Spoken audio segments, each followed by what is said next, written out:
My wife cheated on me and filed for divorce to take half of my assets when I won the lottery. But she didn't count on one thing. My wife and I have been together for just over 5 years. At the beginning of our marriage, my parents were immediately against it. They didn't like her from the start of our relationship, always saying she didn't seem to truly love me and seemed interested in having someone to support her. I didn't understand why they said that, as their only argument was that she had been married 3 times before and in each case divorced when the husband acquired something valuable. I never understood why they related these two things, as nothing proved she divorced specifically for that reason. 2 years after we started dating, we got married. My parents didn't attend our wedding, which caused us not to talk for a long time. But eventually, we got over it. Now, to the main point. I've always liked buying lottery tickets on weekends, and I think this is something I inherited from my father. I had never won anything of significant value with these tickets, but I still enjoyed the thrill. However, a few months ago, when I was at my parents' house, I bought one, and to my surprise, I won the jackpot, which was around $3 million. Naturally, I was excited, didn't know how to react, and we had a celebration at my parents' house.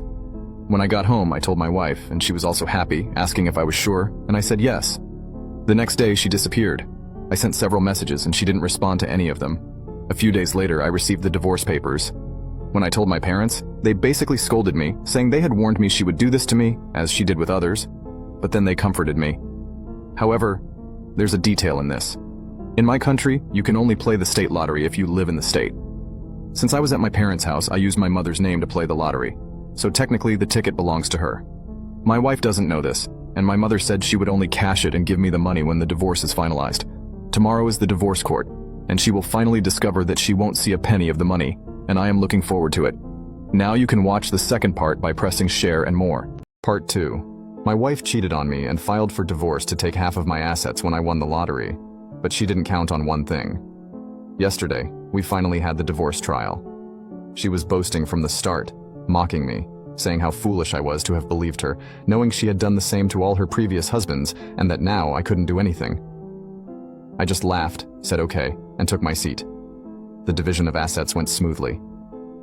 I lost a few things, of course, but with the lottery money, these losses meant practically nothing to my budget. Finally, when the judge finished listing the assets that would go to each person, he never mentioned the lottery money, of course. My ex-wife was confused and asked if he had forgotten it. Upon reviewing again, the judge said there was no lottery money in my name. At that moment, she started making a scene. She said it was impossible, and that I was definitely hiding the money, and that this was a crime for which I should be arrested. That's when my lawyer began to speak. He said that I, his client, had no money in my name since my parents had signed the ticket. So by law, the ticket and the money belonged to them, and my ex-wife had no right to it. She turned pale upon hearing this. She sat down, thought for a few minutes, talked to her lawyer, and left. Now she is sending me numerous messages saying she has changed her mind and wants to reconcile. I told her no, because now that I've seen who she really is, I don't want her back. She keeps sending voice messages, crying, and saying she realized I was the love of her life. But I just blocked her. Now my life can continue happily without her.